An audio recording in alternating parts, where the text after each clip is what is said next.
또 찬양 받으시기에 합당하신 우리 주님의 이름을 높이 올려드립니다.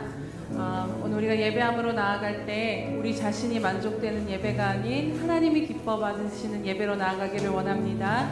우리 시간 주님 한 분만을 바라보시면서 전심으로 그 주님의 이름을 함께 찬양하며 나아갑시다.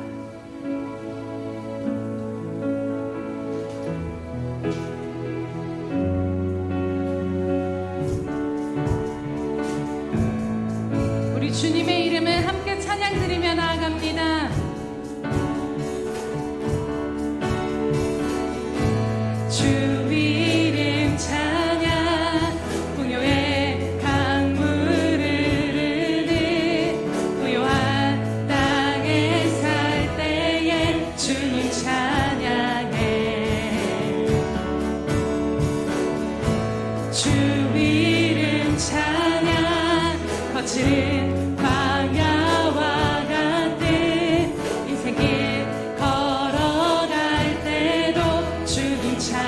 다시 한번 믿음의 고백으로 드립니다. 주 이름 찬양, 주 이름 찬양, 풍요의 강물을 흐르는 부요한 땅에 살 때에 주님 찬양해. 주 이름 찬양,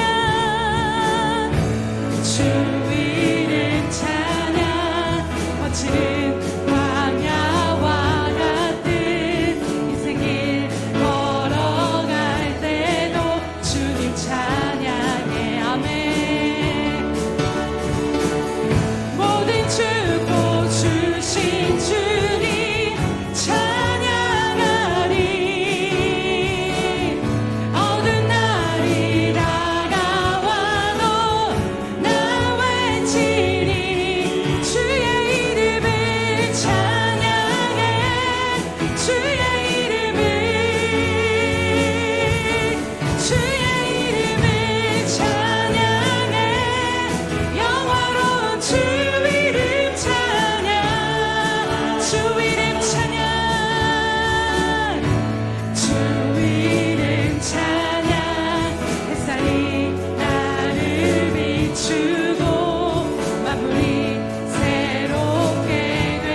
주신 주님, 모든 축복 주신 주님 찬양.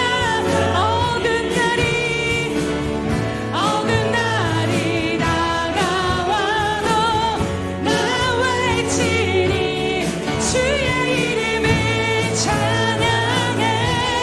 주의 이름을 예수님 주의 이름을 찬양해. 영화로운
주님을 주시며 주님을 찾으시네 내 맘의 하는 말 주 찬양합니다 주의 이름을 찬양해 주의 이름을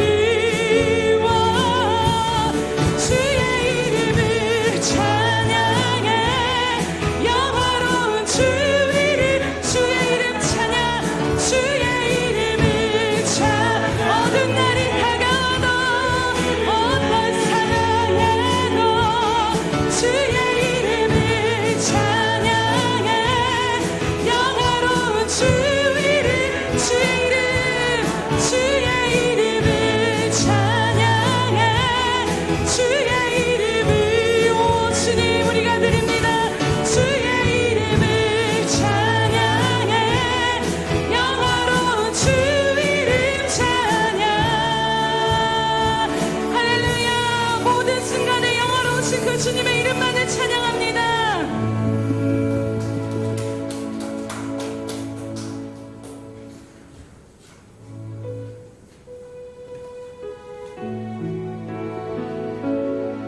계속해서 그 주님만을 바라보시면서 주님 앞에 우리의 고백을 드립니다.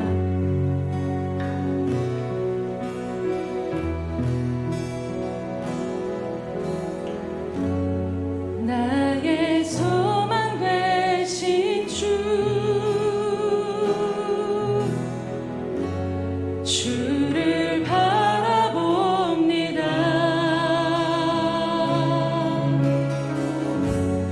다시 오실 나의 왕 예수 주를 기다립니다. 나의 소망 되신 주 나의 소망 되신 주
부르신 곳에서 주님을 예배합니다.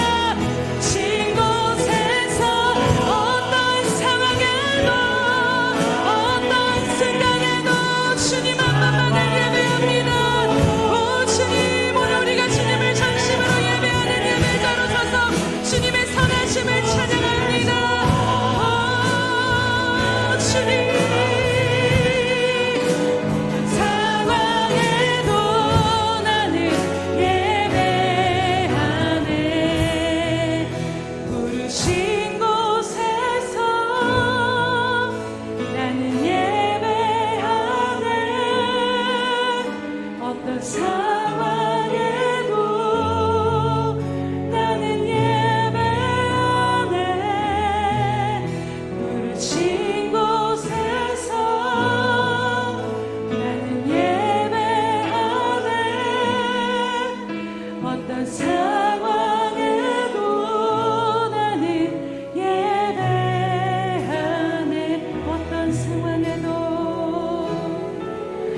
어떤 상황에도 나는 예배하네.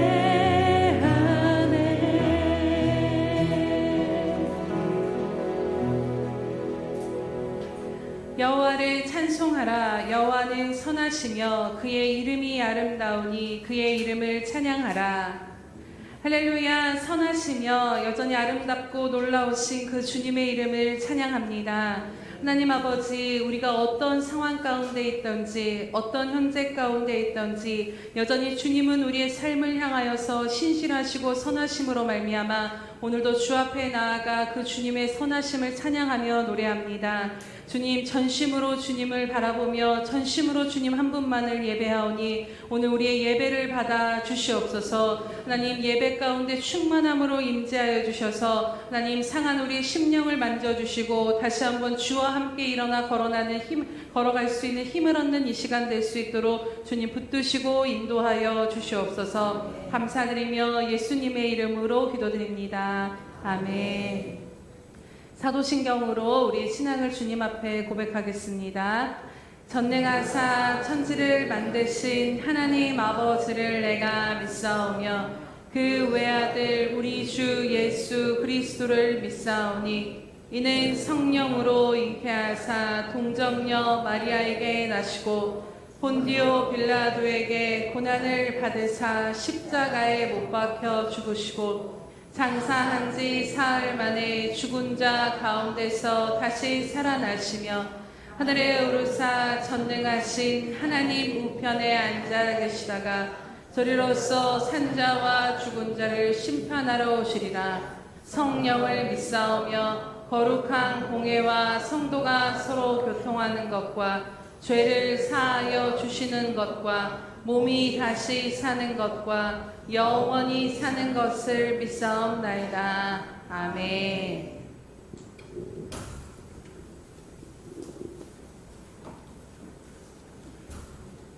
사랑하는 주님, 지난 한 주간도 은혜로 함께 해주시고 오늘 주일을 맞아 예배 자리로 인도해 주시니 감사드립니다.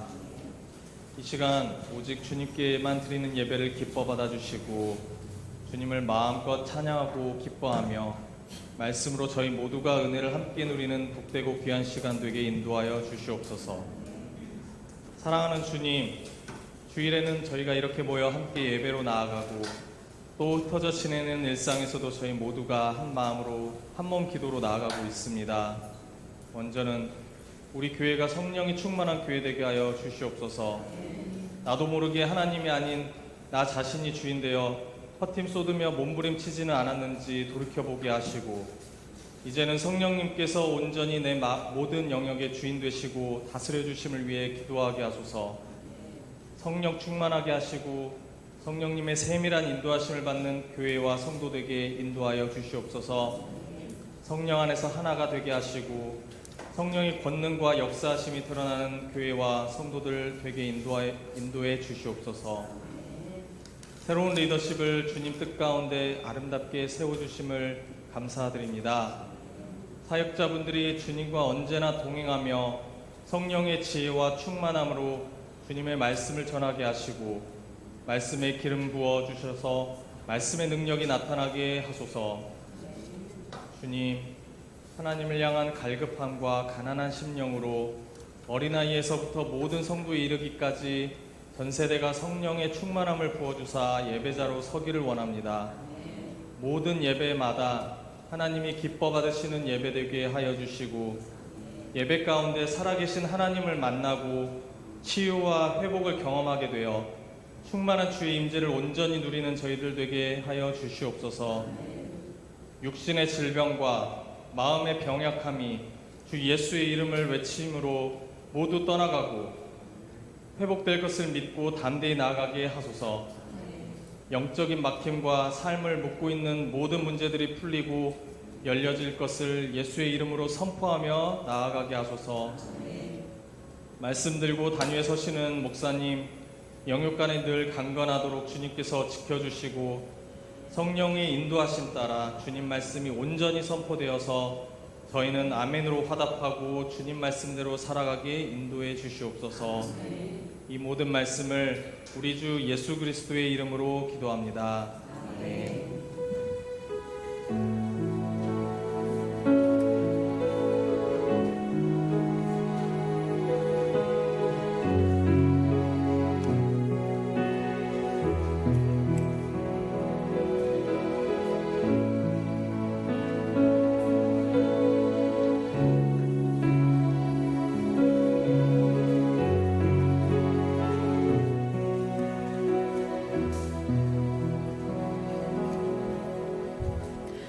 할렐루야.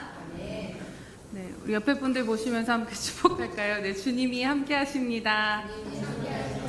네, 감사합니다. 네, 우리 늘 주님 앞에 드리는 기도 제목으로 함께 나아가겠습니다. 시작. 우리 예수평강교회 주인 되신 예수님.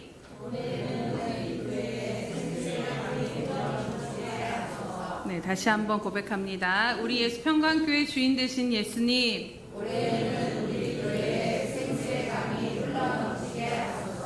아멘. 주님이 우리의 주인이시기에 주님께서 행하실 줄로 믿습니다. 네, 333 성경 읽기 및 쓰기표 나와 있습니다. 날마다 하나님의 말씀을 가까이 하심으로 위경 가운데 말씀이 건져내시는 그 은혜를 누리시며 나아가시기를 축복합니다. 행사 및 모임 안내해 드리도록 하겠습니다. 오늘 오후 예배는 전교인 야외 나들이가 있습니다.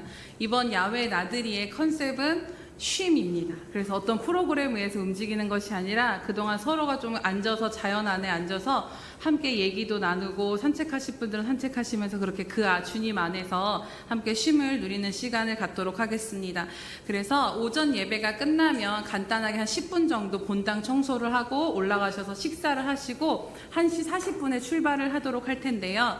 중요한 것은 센터별로 가는 것이 아니라 친교조를 뽑아서 갈 겁니다. 그래서 한 4분에서 5분씩 묶어서 이따가 점심시간에 투표를 할 텐데 뽑기를 할 텐데 그렇게 묶여진 분들은 오늘 함께 자리에 앉으셔서 교제하고 함께 또 삶을 좀 깊이 나누시는 시간을 갖도록 하시기 바랍니다.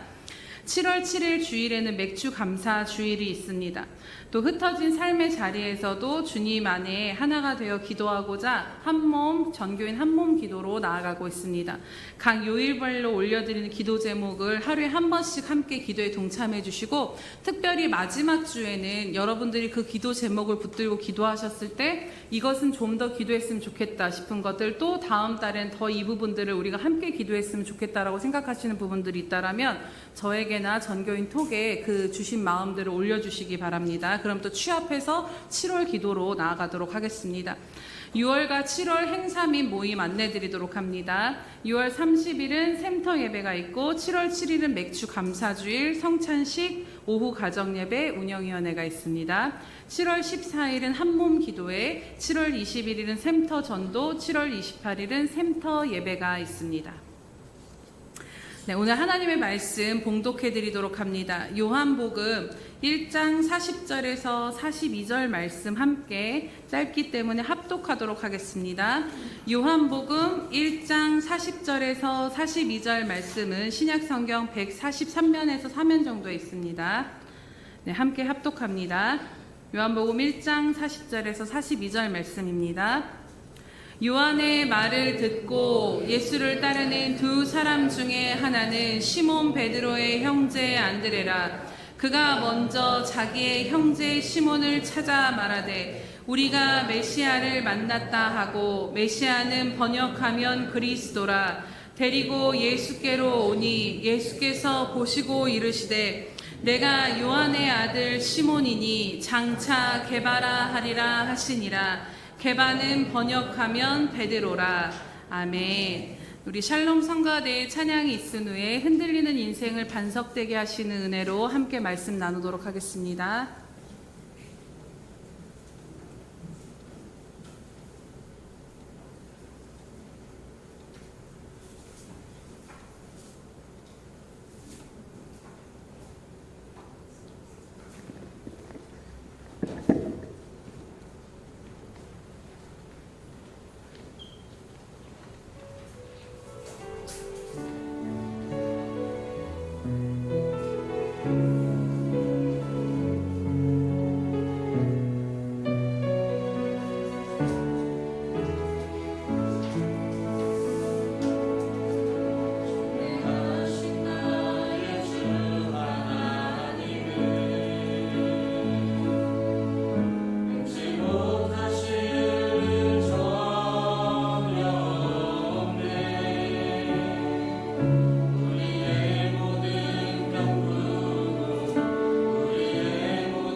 함께 기도하겠습니다.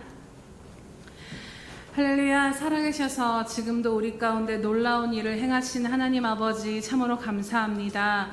하나님, 우리가 찬양으로 고백하였던 것처럼 주의 말씀을 믿는 자에게는 능치 못함이 없음을 다시 한번 믿음으로 붙잡고 나아갑니다. 주님, 이 시간 주님의 말씀이 선포되어질 때에 아버지, 흔들리는 우리 인생 가운데 주님의 말씀을 붙들고 의지하여 나아가는 믿음이 생길 수 있도록 주님 오늘 우리 가운데 임하시고 함께하여 주시옵소서. 부족한 종은 가리어 주시옵시고 주께서 붙드시고 인도하여 주시옵소서. 감사드리며 예수님의 이름으로 기도드립니다. 아멘. 할렐루야. 네. 오늘은 빌립보서 말씀 대신에 한 주간 동안 계속 제가 묵상하게 된 말씀을 그 은혜가 커서 함께 나누고자 합니다. 우리가 인생을 살다 보면 정말 한계다 싶은 순간들을 종종 맞이할 때가 있습니다. 육체적으로도 정신적으로도, 그리고 또 삶의 문제에 있어서도 내 힘이나 내 지혜로, 내 능력으로 어떻게 해볼 수가 없어서 진짜 이제는 한계구나 싶은 순간들이 있다라는 것이죠. 때로는 신앙생활에 있어서도 우리가 늘 빌립보서 말씀을 들으면서 우리도 그렇게 살고 싶은데 그 원함은 우리 안에 있지만 내 의지로 더 나아가는 것이 한계일 때를 경험할 때도 있습니다. 마치 자전거 바퀴는 내가 열심히 돌리고 있는데 그것이 헛바퀴 돌듯이 앞으로 나아가지지 않고, 또 때로는 그 바퀴에 기름칠이 되어지지 않는 것처럼 뻑뻑하게 앞으로 나아가지지 않는 것을 보게 됩니다. 그 한계를 경험하게 되면 때론 우리들의 마음이 많이 흔들리게 됩니다. 내가 열심히 하면, 내가 잘하면, 그렇게 그냥 잘 살면 될 줄 알았는데 오히려 그 한계의 상황이 되니 흔들리게 되고 결국엔 낙심과 절망이 찾아오게 된다라는 것이지요. 성경에 보면 우리들과 같이 그러한 인생의 깊은 한계를 경험하였던 한 사람이 나옵니다. 그가 바로 베드로입니다. 그렇다면 베드로가 경험한 한계는 무엇이었을까요? 베드로는 예수님의 제자 중에서도 가장 가까이서 예수님을 따랐던 수제자로 우리는 잘 알고 있습니다. 그는 주님을 향하여서 다른 제자들이 하지 못한 각오의 말씀을 주님 앞에 결단한 것들을 우리가 복음서에서 보게 되는데요. 누가복음 22장에 보면 주여, 내가 주와 함께 오게도 죽는 데에도 가기를 각오하였나이다 라고 이야기를 합니다. 그리고 요한복음 13장에 보면 주님께서 베드로를 향해 내가 가는 곳에 내가 지금은 따라올 수 없으나 후에는 따라오리라고 말씀을 하십니다. 그때 베드로가 37절에 또 이렇게 대답을 합니다. 베드로가 이르되 주여, 내가 지금은 어찌하여 따라갈 수가 없나이까? 주를 위하여 내 목숨도 버리겠나이다. 사실 이 당시에 베드로의 이 마음은 진심이었을 것입니다. 그런데 베드로는 어떻게 되었나요? 그 각오가 무색하게 예수님의 말씀처럼 고난 받으시고 십자가를 지시는 그 주님을 베드로는 따라갈 수가 없었습니다. 따라가지만 못한 것이 아니라 결국엔 주님을 3번이나 부인하고 마는데요. 하찮은 그 계집종의 말에 의해서 예수님의 제자임을 들켜서 자신도 예수님처럼 잡혀가서 모진 고난을 당하고 죽음에 이르게 될까봐 주님을 그 하찮은 계집종 앞에 3번이나 부인하고 주님을 저주하기까지 이르는 모습을 보게 됩니다. 그때 여러분 베드로의 심정이 어땠을까요? 나는 주님을 따라갈 수 있을 거라고, 나는 그렇게 될 수 있을 거라고 생각했는데 그러지 못하며 닭이 우는 그 소리를 들었을 때 그 심정이 어땠는가 하는 것입니다. 성경에 보면 그가 주님을 3번 부인하고 나서 주님께서 닭이 울기 전에 내가 나를 3번 부인하리라 라고 주님이 말씀하신 그것이 3번 부인했을 때 생각이 나면서 닭이 우는 소리를 듣고 밖에 나가서 심히 통곡하였다라고 말합니다. 그가 그 심히 통곡했다라는 말 속에 그의 깊은 슬픔과 절망과 낙심을 우린 짐작해 볼 수 있는 것입니다. 내가 주님을 위해 목숨까지도 버리겠노라고 했는데 분명 그 고백이 내 안에 거짓이 아니었는데 나라는 인간은 안 되는 것이구나. 자신조차 알지 못했던 자신의 믿음의 한계를 경험한 순간 얼마나 당황스럽고 그와 맞서서 또 절망이 그에게 다가왔을까요? 그리고 정말 베드로에게 있어서는 다시 일어설 힘조차 없이 막막하고 자신의 인생이 다 무너진 듯 했을 것입니다. 우리가 인생 가운데 우리들의 한계에 부딪히게 되면 터가 무너진 것과 같은 절망과 방황을 경험하게 되기도 합니다. 내 힘으로 아무리 애쓰고 힘써도 안 된다는 그 좌절과 절망이 우리에게 얼마나 큰 낙심을 주는지 모른다라는 것이죠. 시몬 베드로의 한계를 통해서도 알듯이 그의 인생은 한계투성이고 급기야 인생이 통째로 흔들리는 것 같은 이러한 상황을 맞이하기도 한 사람이 바로 시몬 베드로였습니다. 그런데 주님은 그런 베드로를 보시고 이해되지 않는 말씀을 오늘 본문 가운데 하는 것을 보게 됩니다. 우리가 잘 아는 말씀이죠. 오늘 본문 말씀은 형제 안드레가 시몬 베드로에게 야, 우리가 메시아를 만났다. 진짜 그분이 있다. 메시아에게 너도 한번 가보자라고 이야기를 하고 시몬 베드로를 데리고 예수님께로 간 장면이 펼쳐집니다. 그렇게 주님 앞에 선 어부에 불과하고 그냥 정말 무식하고 막 그 혈기왕성한 어부에 불과했던 시몬 베드로를 향해 주님은 오늘 이러한 말씀을 하고 계십니다. 내가 요한의 아들 시몬이니 장차 게바라 하리라. 게바는 번역하면 베드로라 라는 말씀이라고 말씀합니다. 여기서 게바는 아람어로 게바라고 하는 것이고 바위라는 뜻입니다. 또 같은 의미로 아람어가 아닌 헬라어로 베드로라라고 합니다. 사실 게바는 사람의 이름보다는 반석이라는 별명이 붙여진 것인데요. 어쨌든 그에게 너는 바위야, 너는 반석이야 라고 주님이 이 이름을 정체성을 다시 불러주신 것이죠. 그런데 앞서 이야기했던 것과 같이 지금 말씀하시는 이 예수님 앞에 서 있는 시몬의 인생은 어떠한 인생입니까? 자신이 결심하고 각오한 것조차 이룰 수 없는 힘이 없는 흔들리고 한계투성이인 인간이었습니다. 그런데 그런 그가 장차 흔들리지 않는 바위, 반석이 될 것을 주님은 보시고 말씀하신 것입니다. 우리는 우리 자신의 지금밖에 볼 수 없어서 때로는 낙심할 때가 있지만 주님은 언제나 우리의 지금에 넘어 장차를 바라봐 주심에 또 오늘 우리 말씀 가운데 다시 한번 또 은혜를 새기게 됩니다. 그렇다면 여러분 어떻게 이 흔들리는 시몬이 게바 그리고 베드로가 되었을까요? 너무나도 궁금하고 중요한 것이 바로 어떻게 시몬이 게바로 변화되었느냐 하는 것입니다. 그의 한계를 보면 정말 다시 일어설 수 있을까 싶을 정도로 주님을 끝까지 따라가지 못했고 주님을 3번이나 부인하며 믿음이 뿌리채 흔들릴 뻔했다고 해도 과언이 아닐 그 상황에서 베드로가 어떻게 게바가 되었느냐 하는 것입니다. 오늘 본문은 적어도 주님을 본격적으로 따르기 전이지만 또 그래서 이제 주님의 제자로 본격적으로 그 활동을 시작하기 전의 상황이었다라고 치지만 그가 3년 반 뒤에 수제자라는 이름으로 3년 반을 주님을 가장 가까이서 가장 말씀을 잘 배우며 따랐던 그의 결론 역시도 무엇이었습니까? 시몬의 모습이었다라는 것입니다. 여전히 흔들리는 믿음 가운데 믿음의 한계를 그는 맞닥뜨려야 했던 것이지요. 될 거라 생각했던 것이 안 된 것입니다. 그런데 베드로는 정말 주님의 말씀과 같이 반석과 같은 인생으로 변화가 되는 역사를 우리는 사도행전 가운데 확인하게 됩니다. 사도행전에 나온 베드로의 모습과 복음서에 나온 베드로의 모습은 전혀 다른 180도의 모습을 우리는 확인하게 되는데요. 베드로의 모습은 정말 게바와 같이 견고한 믿음의 반석 위에 선 그의 인생을 확인하게 됩니다. 예수님의 제자인 것이 들킬까봐 주님을 3번 부인하고 저주했던 그가 이제는 수많은 사람들 앞에 내가 당당히 예수의 제자고 나는 주님의 증인임을 밝히면서 복음을 전하는 모습을 사도행전 속에 보게 됩니다.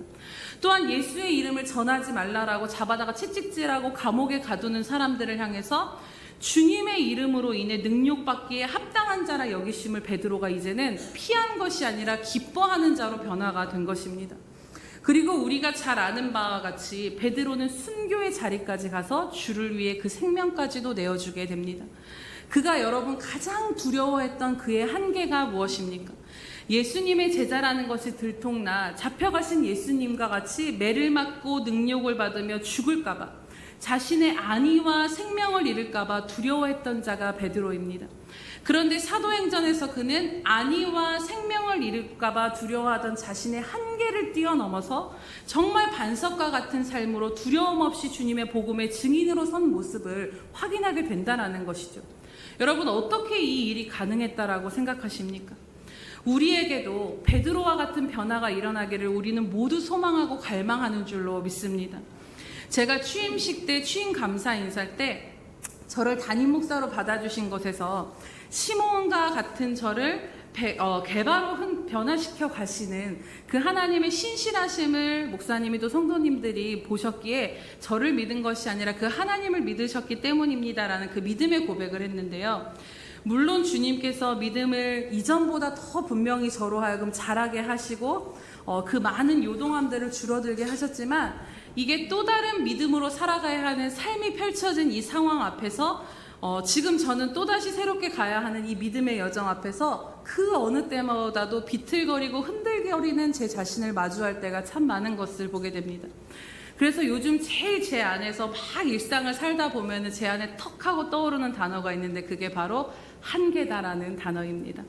정신적으로도 육체적으로도 마음적으로도 목으로 탁 차오르는 순간 진짜 한계구나 하면서 마음의 낙심이 문득문득 찾아들 때가 있다라는 것이죠.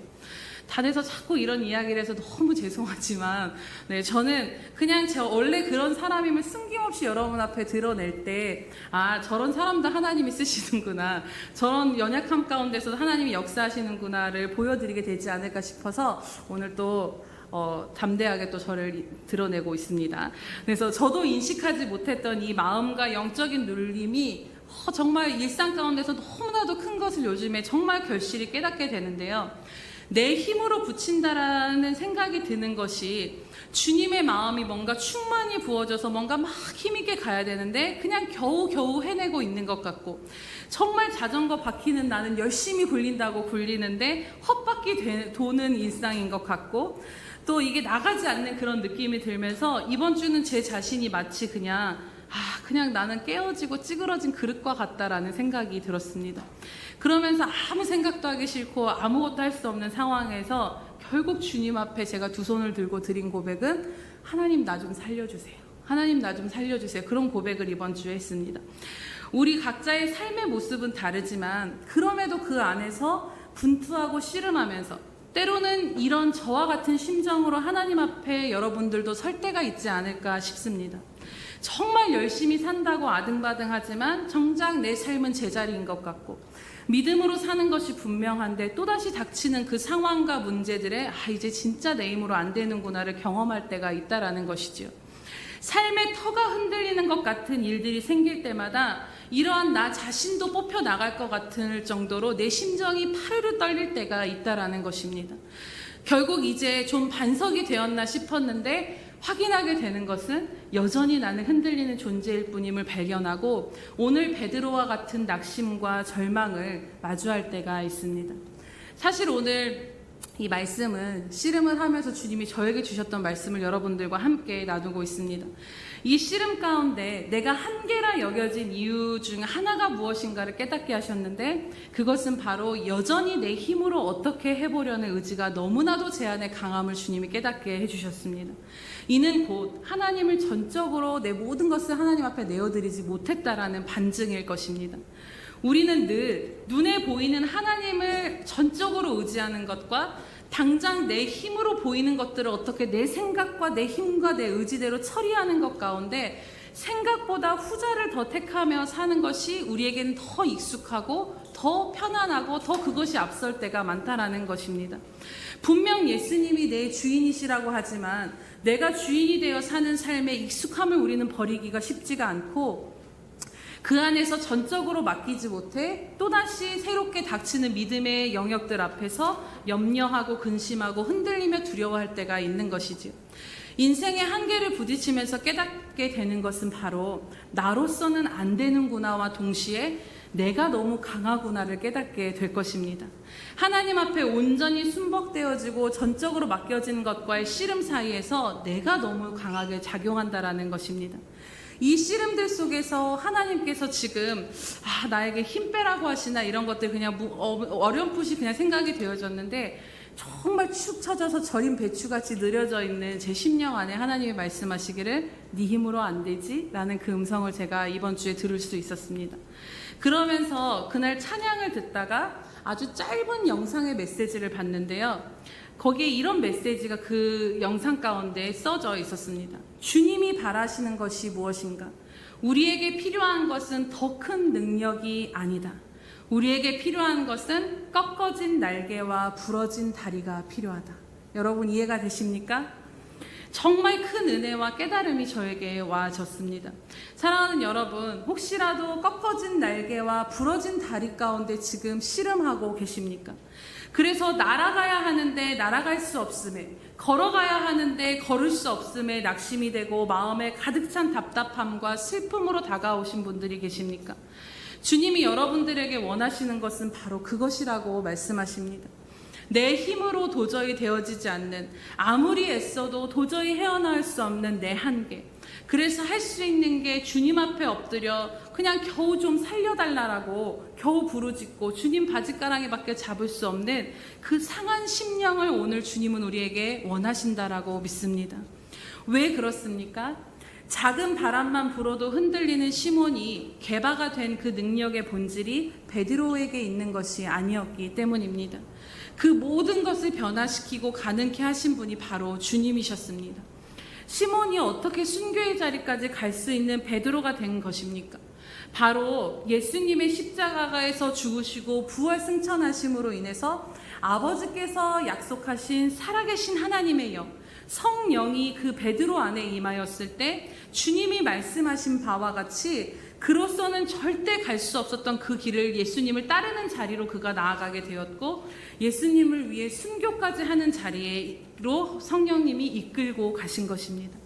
베드로의 비포와 애프터의 기준이 무엇입니까? 그것은 베드로가 어떻게 해서 변한 것이 아니라 성령이 그 안에 임하셔서 그 성령이 그 인생의 모든 것을 사로잡으셨을 때 그 힘으로, 그 의지로, 그 능력으로 그대로 넘어질 수 없었던 자신의 한계를 성령께서 넘어서게 하신 줄로 믿습니다.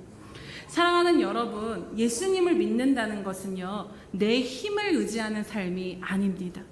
내가 어느 정도 해보고 잘 안 되면 주님 좀 의지하고 기도하면서 주님 이것 좀 도와주세요 하고 또다시 내 힘으로 사는 삶은 예수를 믿는 삶이 아니다라는 것입니다. 아직은 내가 좀 해볼 수 있을 것 같은데 라고 여겨진다라면 우리는 아직 멀었습니다. 예수님을 믿는다는 것은 내 모든 주권이 그분께 이양된 것을 인정하고 믿는다라는 것과 동시에 고백되어지는 것입니다. 내 모든 삶이 잘되고 못되고가 내 소관이 아니라 그분의 소관임을 우리는 인정하며 나아가야 하는 것입니다. 어느 일 부분만이 아니라 내 모든 삶의 영역을 예수님께 사로잡히는 삶이 바로 예수님으로 사는 삶입니다. 그러니 그 과정에서 필요한 것이 무엇이겠습니까? 그 과정에서 일어나는 일이 무엇이겠습니까? 내 힘으로는 도저히 안 된다라는 내 자신의 한계와 철저한 깨어짐으로 주님만을 붙들게 되는 믿음이 생기는 그 과정이 필요하다라는 것입니다. 비록 내 날개가 꺾어진 것 같아도 괜찮습니다. 내 날개가 아니라 주님이 주시는 새로운 날개로 주님이 날아오르게 하실 것이기 때문입니다. 사랑하는 여러분, 우리가 복음을 받고 회개하여 예수님을 진정 내 구주로 시인했다면 우리 안에, 지금 여기 계신 저와 여러분 안에 모두 성령님이 내주하고 계심을 믿으십니까? 성령님이 내 안에 임하신 것이 구원받은 증거이기 때문에 성령님이 내 안에 있나 없나를 의심할 필요가 없는 것입니다. 내가 여전히 나를 붙들고 있으면 성령님의 그 함께 하시는 역사가 보여지지 않습니다. 성령 충만은 거듭 말씀드리지만 뭔가 막 일시적인 체험으로 인해서 뭔가 감정적인 충만함이 아닙니다. 내가 움켜쥐고 있는 내 주인은 된 영역, 내가 할 수 있다라는 것을 다 내려놓고 성령님이 그 영역을 통치하시는 것이 더 넓어질 때 성령님이 내 안에서 드러나시는 것이 바로 성령 충만인 것입니다. 우리가 아직 주님 앞에 엎드려 기도가 나오지 않는다라면 아직은 내 인생이 살만하고 숨이 덜 막혔다라는 증거인 것입니다. 여러분, 주님 앞에 순복하시기 바랍니다. 내 인생 내 뜻대로 하고 싶은데 안 되는 그 모든 씨름을 이제는 주님 앞에 항복하시기 바랍니다. 그리고 내 힘으로, 내 의지로, 내 노력으로 사는 모든 것을 주님 앞에 내려놓고 더 주님 앞에 엎드려 기도의 자리를 사수하시기 바랍니다. 주님 없이는 안 된다고 모든 것을 전적으로 주님 앞에 내놓으시기 바랍니다. 내 삶의 주권이 예수님께 있다면 내가 망하는 것도 예수님의 뜻임을 여러분 인정하실 수 있으시겠습니까? 내 삶의 주권, 내 삶의 주인이 내가 아니라면 내가 망해도 내가 책임지는 것이 아니라 주님이 책임지시는 것입니다. 그 담대함을 가지고 주님 앞에 엎드려 기다리시면 반드시 주님께서 여러분들의 그 깨어진 상한 심령을 통해 일하실 줄로 믿습니다. 이처럼 생각해 보면요, 나의 어떠함에 의해서 내가 반석이 되는 것이 아니라는 것입니다. 내 안에 임하신 주님의 생명으로 인해 그 주님이 붙드심의 은혜로 말미암아 우리가 반석이 되어지는 것입니다. 그토록 흔들리고 자신의 처절한 한계를 경험했던 시몬이 게바가 될 수 있었던 이유가 무엇입니까? 그가 어떠함으로 뭔가 그의 의지나 노력은 아무것도 거기에 작용할 수 없었습니다. 그가 게바가 될 수 있었던 것은 바로 주님이 그 안에 거하셔서 그가 흔들리지 않는 반석이 되도록 그 믿음을 붙들고 계셨기 때문인 줄로 믿습니다. 어쩌면 주님께서 오늘 본문의 시몬을 향해 아무것도 아니고 진짜 어부이고 울뚝불뚝한 그 사람을 향해서 전혀 변화되지 않는 날 것 그대로인 그 시몬을 향해서 그를 바라볼 때 게바라고 말씀하신 이유도 동일할 것이 아닌가를 생각해 보게 됩니다. 갈대와 같이 흔들리는 한계투성이인 베드로를 위해 당신이 십자가에서 대신 죽으실 것이기에, 그리고 부활하셔서 이제는 밖에서 베드로를 이끄시는 것이 아니라 그 안에 생명으로 주님이 임하셔서 그 영으로 임하셔서 시몬 베드로 안에 주님이 임하셔서 그를 주님이 게바로 변화시켜 가실 것을 이루실 것이기에 여전히 변화되지 않는 시몬을 향해서도 너는 게바다, 베드로라라고 주님은 부르실 수 있었던 것입니다.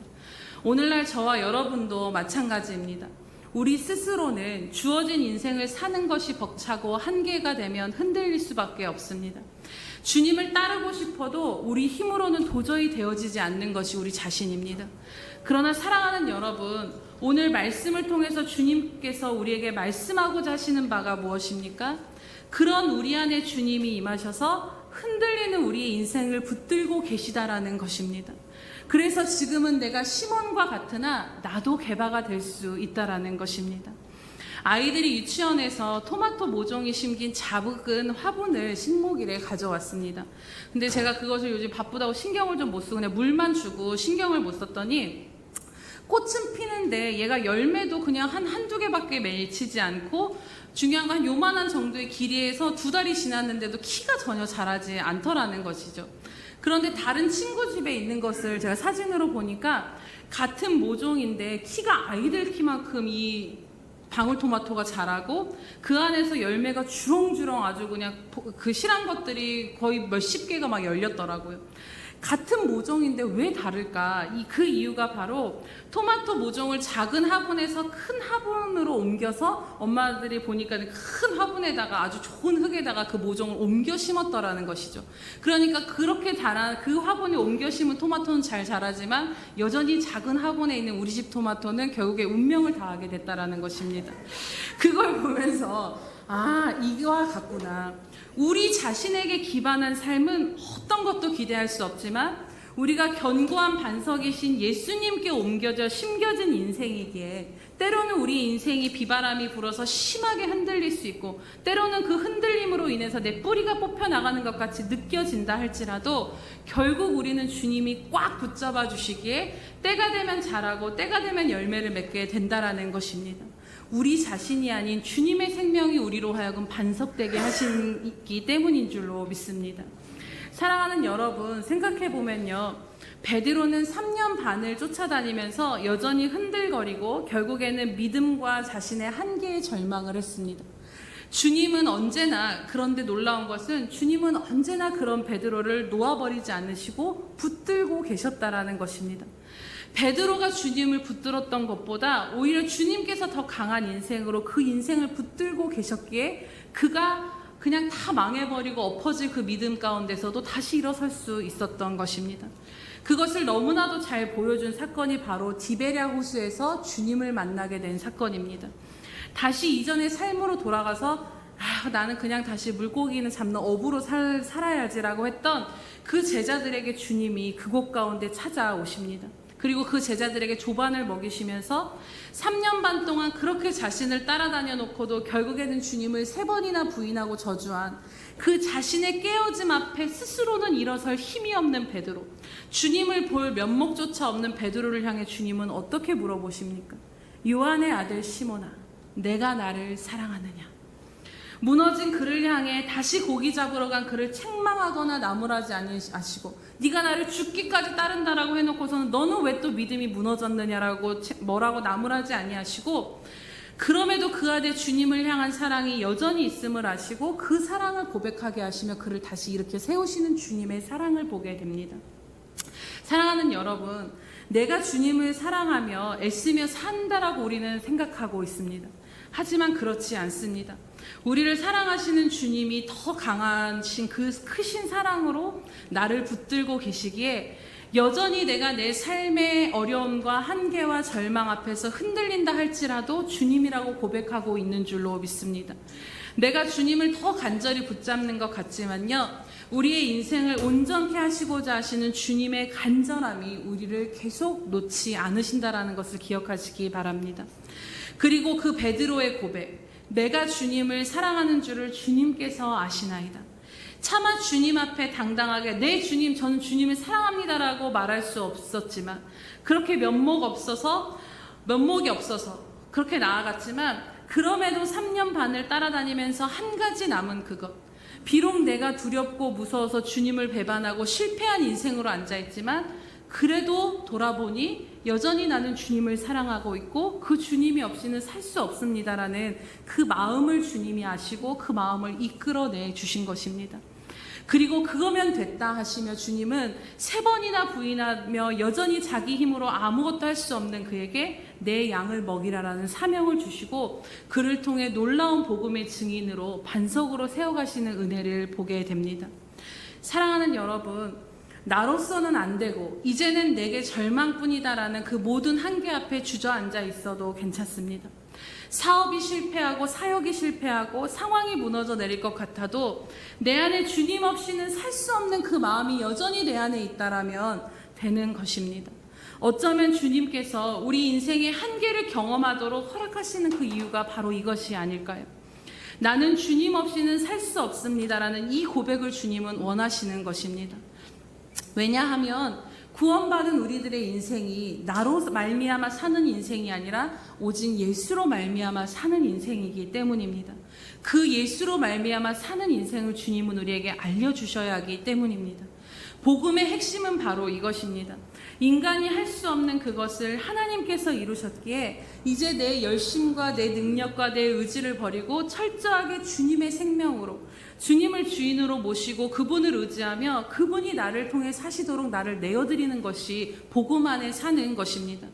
우리 힘으로 우리가 죄를 이길 수 있었다면, 우리 힘으로 우리가 질병과 가난과 그 모든 것에서 우리 스스로 우리 인생을 건져낼 수 있었다면 주님이 십자가에서 죽으실 이유가 없었던 것입니다. 우리에게는 안 되기에, 우리는 절망과 한계가 있기에 우리가 할 수 없는 그것을 주님이 이루셨음을 믿고 주님만 바라보시고 주님만 붙드시기를 축복합니다. 그렇기에 지금은 죽을 것 같아도 그래서 살려달라는 것밖에는 내가 할 수 없어도 분명한 사실, 분명한 진리는 나는 여전히 주님이 붙드시는 인생이라는 것입니다. 우리의 인생의 모습이 어떠하든 실패하는 것 같고 한계밖에 보이지 않아도 주님의 사랑이 여전히 우리를 붙드시고 강건하시기에 내 힘이 아닌 주님의 힘으로, 내 의지가 아닌 주님의 의지로 우리들의 꺾인 날개와 같은 인생을 다시 일으켜 세워주실 줄로 믿습니다. 이제 마지막으로 이 말씀만 나누고 마치도록 합니다. 마태복음 16장 13절에서 20절을 보면 예수님께서 빌립보 가이사랴 지방을 가시면서 그곳에서 제자들에게 이러한 질문을 하십니다. 얘들아, 사람들이 인자를 누구라 하더냐? 그때 제자들은 더러는 세례 요한, 더러는 엘리야, 어떤 이는 예레미야나 선지자 중에 하나라고 주님을 그렇게 사람들은 말씀하더이다라는 이야기를 합니다. 그때 주님은 더한 질문을 하시는데, 그렇다라면 너희는 나를 누구라고 생각하느냐라는 질문을 하십니다. 세상은 나를 그렇게 보고 그렇게 말한다라면 너희는 나를 누구냐라고 생각하냐는 것이죠. 그때 우리가 잘 아는 고백 16절에 보시면 시몬 베드로가 대답하여 이르되 주는 그리스도시요 살아계신 하나님의 아들이십니다라는 이후에 세워질 그 모든 기반, 교회의 기반이 되는 그 신앙 고백을 그가 하게 됩니다. 이것을 주님이 너무 기뻐하셨던 것이지요. 당시 빌립보 가이사랴 지방에서 주님께서 이러한 질문을 제자들에게 던진 이유가 있습니다. 당시 분봉왕의 이름과 로마 황제의 이름이 결합된 도시가 바로 빌립보 가이사랴였습니다.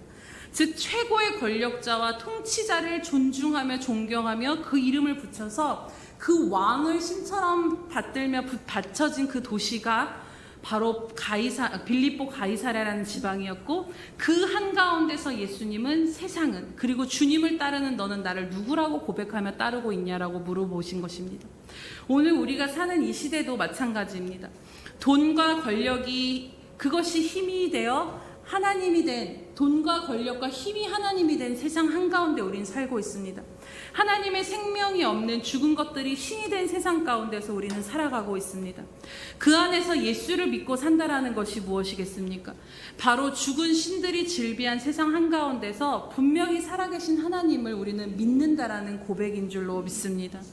분명한 것은 주는 그리스도시요 살아계신 하나님입니다라는 이 믿음의 고백 위에 교회가 세워졌고, 또 그것을 고백하는 수많은 베드로와 같은 반석들이 모여져 세워진 곳이 바로 교회인 것입니다. 여러분, 반석이 된다라는 것은요, 내가 어떤 강하고 능력 있는 존재가 된다라는 것이 아닙니다. 반석이 된다라는 것은 흔들리는 내 인생을 붙들고 사는 믿음 안에 사는 자가 이제는 흔들리지 않는 살아계신 그 하나님을 믿기에, 살아계신 그 하나님을 믿기에 흔들리지 않는 존재가 된 것이 바로 반석이 된 것인 줄로 믿습니다. 아무 역사도 일으킬 수 없는 죽은 우상들이 가득한 이 세상 한가운데서 여러분은 여러분의 모든 상황 가운데서 내 하나님은 살아계십니다를 고백할 수 있으십니까? 우리들의 삶은 우리 자신만의 삶이 아니라 그 살아계신 하나님을 나타내는 삶임을 우리가 잊어서는 안 되는 것입니다. 제가 의도하지 않았는데 오늘 말씀의 메시지와 금요 철야의 그 본문 말씀의 메시지가 연결이 되어져서 지금 하나님께서 이 순간 무언가 이 말씀을 들을 저를 비롯한 영혼이 있나 보다, 또 교회에게 주시는 말씀인가가 생각이 되어집니다. 철야 때 나눴던 말씀을 잠깐 말씀드리면, 하박국서에 보면 폭행과 악행이 가득한 유다의 상황을 보며 아무리 하나님 앞에 나아가 하나님 강포입니다, 저들이 이렇게 우리에게 악을 행합니다라고 외쳐도 기도가 응답되지 않고 하나님은 침묵하시고 어떤 개입도 안 하시고 어떤 역사도 일으키시지 않는 것 같은 상황 속에 하박국이 하나님 앞에 나아가 하나님 언제까지입니까? 이런 탄식을 드리는 것이 하박국의 내용입니다. 그렇게 하박국이 기도하는 것을 보게 되는데요. 그러나 상황은 더 악해져서 결국 유다는 그들보다 더 악을 일삼는 바벨론, 하나님을 두려워하지 않고 교만한 그 바벨론에 의해 유다가 망할 것을 하박국이 알게 됩니다. 상황으로 보자면 악행하고 우상숭배하는 바벨론은 날뛰고 있고 유다는 결국 그들에 의해 망할 이 모든 상황 가운데 정말 한계에 다다른 것 같은 절망을 느꼈을 하박국을 향해 하나님은 1장과 2장의 그 시름 가운데 2장 마지막에 이러한 결론의 말씀을 하십니다. 아무리 그들이 거세게 악행을 행하고 우상을 숭배하고 또 그런 여러 가지 상황 가운데 있어도 하나님의 결론은 무엇인 줄 아십니까? 그것은 바로 오직 여호와는 그의 성전에 계시니 온 땅은 그 앞에 잠잠할지니라 라는 말씀을 주십니다. 곧 그럼에도 하나님이 보여지지 않고 하나님이 아닌 다른 것들이 더 우세해 보이고 하나님이 보여지지 않아서 우리는 흔들리는 것 같은 그 모든 상황 가운데 하나님의 말씀하시는 결론은 나는 살아있다라는 것입니다. 상황이 내 뜻대로 안 되고 한계가 치닫는 것 같아도 그 안에 하나님의 역사가 분명히 보이지 않고 앞이 보이지 않아도 하나님은 여전히 살아계셔서 그 모든 것을 다스리시고 통치하신다라는 말씀이신 것입니다. 그리고 너희는 세상의 죽은 우상들과 같이 죽은 신을 믿는 것이 아니라 오늘 너희가 믿는 신은 세상의 죽은 신들이냐 아니면 살아계신 하나님이냐를 우리에게 말씀하시는 것입니다. 우리는 살아계신 하나님을 믿는 자들이며 그것을 고백하는 자들임을 오늘 말씀 가운데 붙잡으시기 바랍니다.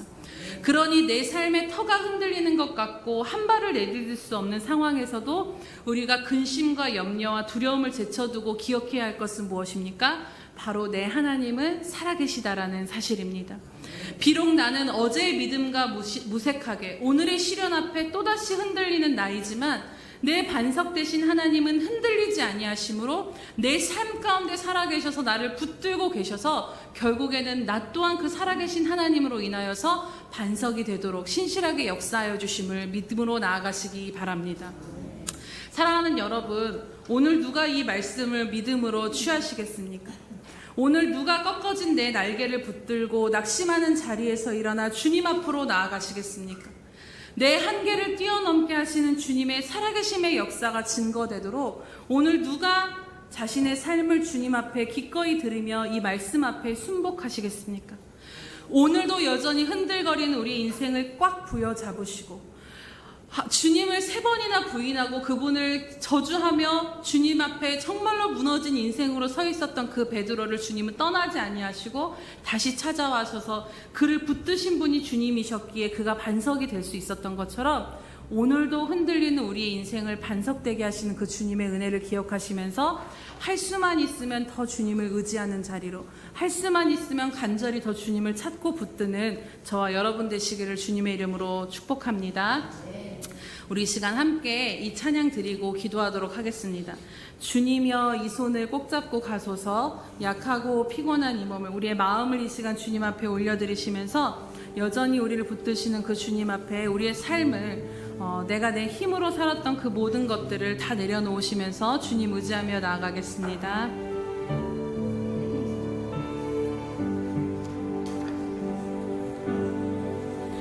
주님여 이 손을 꼭 잡고 가소서. 약하고 피곤한 이 몸을 폭풍을 감싸 해치사 빛으로 손잡고 날 인도하소서. 주님여 이 손을, 주님여 이 손을 꼭 잡고 가소서. 약하고 피곤한 이 몸을 폭풍을 감싸 해치사 빛으로 손잡고 날 인도하소서.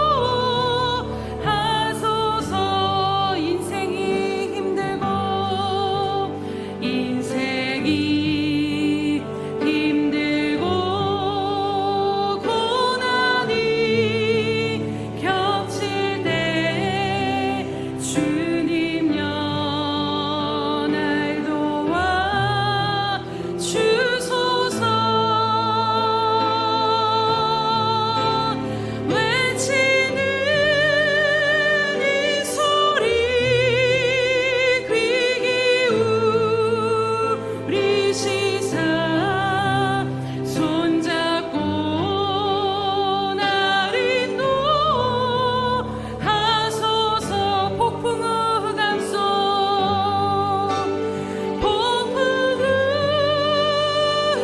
감싸 해치사 빛으로 손잡고 날 인도하소서.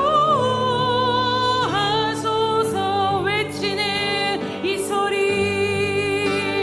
외치는 이 소리 귀 기울이시사 손잡고 날 인도하소서.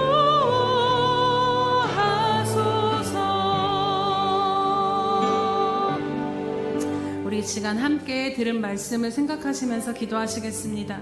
우리가 믿음으로 살아온 것이 분명하지만 또 다른 믿음의 도전과 또 한계 앞에 또 여러 가지 상황 앞에 믿음의 한계를 경험하게 되는 것이 있다면 이 시간 주님 앞에 다 내려놓으시면서 그 모든 것에 주님 앞에 순복하고 항복하며 주님께 다 맡겨드립니다. 이 고백을 주님 앞에 나아가길 원합니다.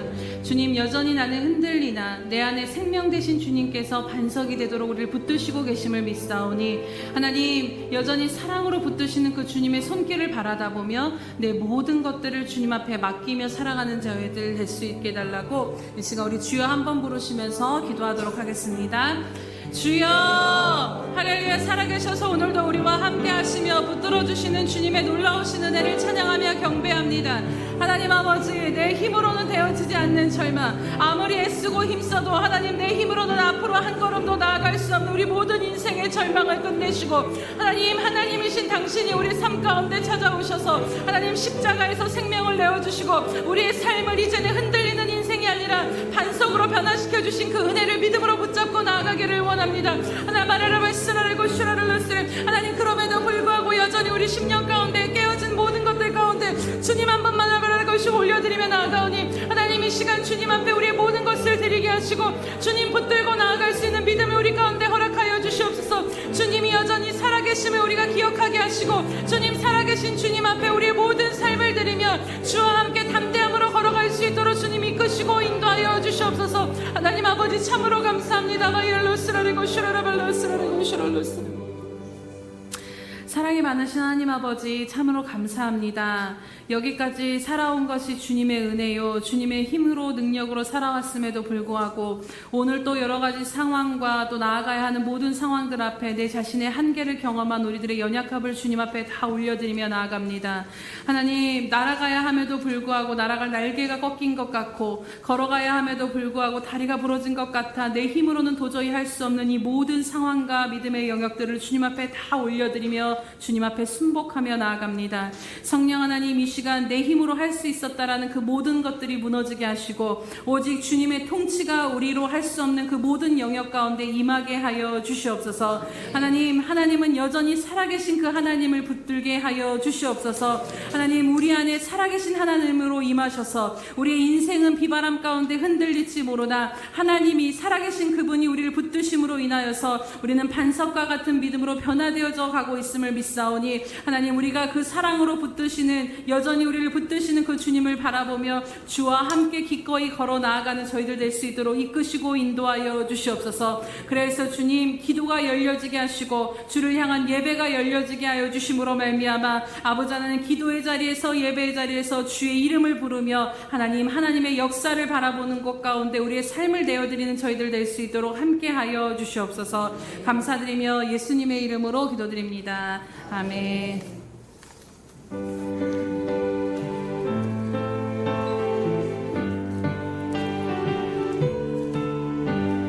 주의 친절한 팔에 안기 세우리 마음이 평안하리니 항상 기쁘고 복이 되겠네. 영원하신 팔에 안기세 주의 팔에 그 크신 팔에 안기세 주의 팔에 영원하신 팔에 안기세.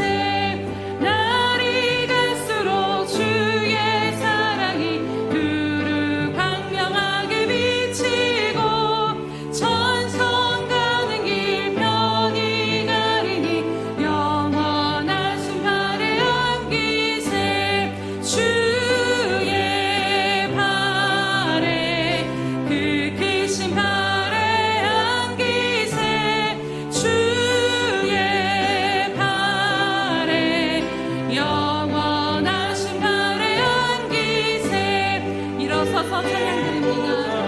나갈 때에 기뻐 찬미소리 외치고 겁과 두려움 없어지리니 영원하신 팔에 안기세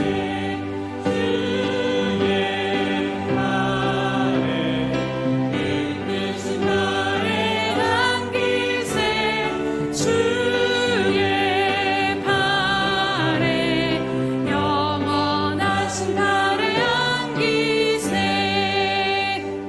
아멘. 할렐루야. 살아계셔서 오늘도 우리와 함께 하시며 말씀하여 주시는 주님 참으로 감사드립니다. 하나님, 오늘 이 자리 가운데 다 무너지고 자신의 한계 앞에 디베랴 호숫가에 앉아 있었던 베드로와 같이 앉아 있는 인생들이 있습니까? 주님, 이 시간 여전히 그럼에도 불구하고 그 인생을 붙들지 아니하시고 붙들시고 찾아와 주셔서 하나님, 흔들리는 인생 가운데 반석이 되도록 붙드시고 인도하시는 그 주님의 은혜를 바라보게 하여 주시옵소서. 하나님, 다시 한번 그 사랑으로 일으켜 세워주시고 다시 한번 그 주님의 은혜로 말미암아 나아갈 힘을 얻게 하여 주시옵소서. 주님, 이토록 여전히 우리를 사랑하여 주시는 그 주님의 사랑과 은혜에 감사하여 오늘도 이 모양 저 모양으로 주님 앞에 우리의 마음을 드리며 나아갑니다. 주께 구별하여 드린 이 모든 것들을 주님 기뻐 받아 주시옵소서. 주님, 이 예물이 쓰이는 곳곳마다 주님의 역사가 일어나게 하시고 주님의 뜻이 이루어지게 하시며 하나님의 나라가 확장되어지게 하여 주시옵소서. 하나님, 오늘도 마음을 다해 드린 귀한 손길들, 또 마음으로 드린 귀한 손길들을 주님 기억하여 주셔서 하나님, 주를 위하여서 헌신하고 섬기는 그 모든 마음들 가운데 축복하여 주심으로 말미암아 하나님, 더욱더 선한 일에 심을 의의 씨앗이 많도록 의의 열매를 거두는 자들 될 수 있도록 주님 함께 하시고 인도하여 주시옵소서. 하나님, 이제는 영적으로도 열리고 영적의 그 잘됨을 누리는 것과 같이 하나님, 삶에서도 묶여진 문제들이 다 풀려지게 하여 주시옵소서. 그래서 주님, 우리들의 삶이 이제는 아버지 한계 가운데 머물러 있는 삶이 아니라 살아계신 그 하나님을, 그 한계를 통해 드러내는 하나님을 증거하는 삶으로 사용하여 주시옵소서. 감사드리며 예수님의 이름으로 기도드립니다. 아멘.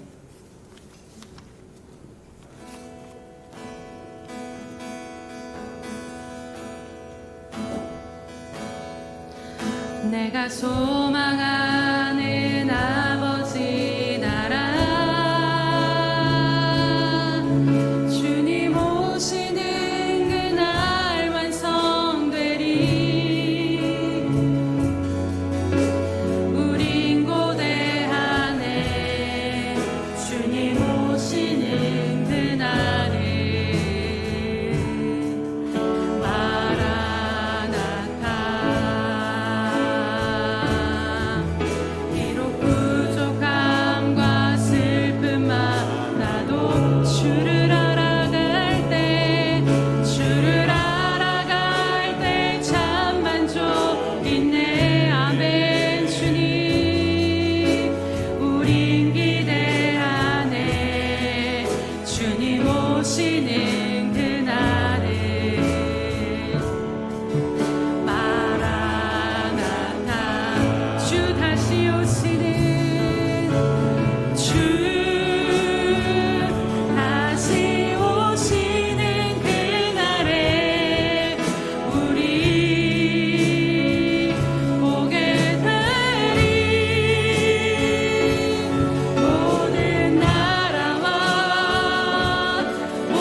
지금은 자기의 사람들을 사랑하시되 끝까지 사랑해 주시는 우리 주 예수 그리스도의 크신 은혜와 자기 하나밖에 없는 아들까지도 우리를 위해 내어주신 하나님 아버지의 극진하신 사랑하심과 못난 우리를 끝까지 붙드시며 흔들리는 인생을 반석되도록 붙드시고 이끌고 계시는 성령 하나님의 감화 감동 역사하시니 오늘도 주님의 손에 붙들려 믿음의 길을 걸어가는 귀한 우리 수평강교회 지체들 머리 위에와 선교사님들 머리 위에와 또 장차 우리에게 주실 귀한 영혼들 머리 위에 영원히 함께 하시기를 간절히 축원하옵나이다. 아멘.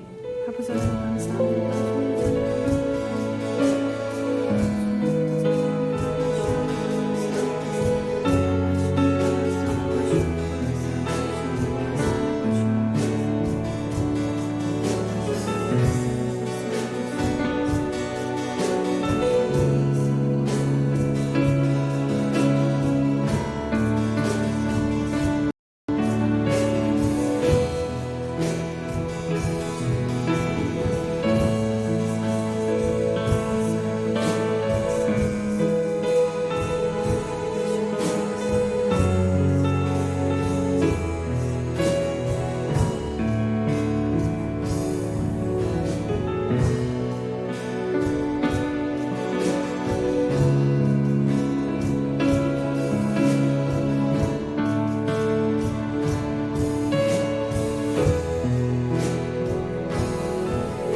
유라 한매가 언제까지 내가 니를 돌봐줄란가는 모르겠다마는 니를 거두는 우리 예배를 받으신 하나님께 감사와 영광의 박수 올려드립니다.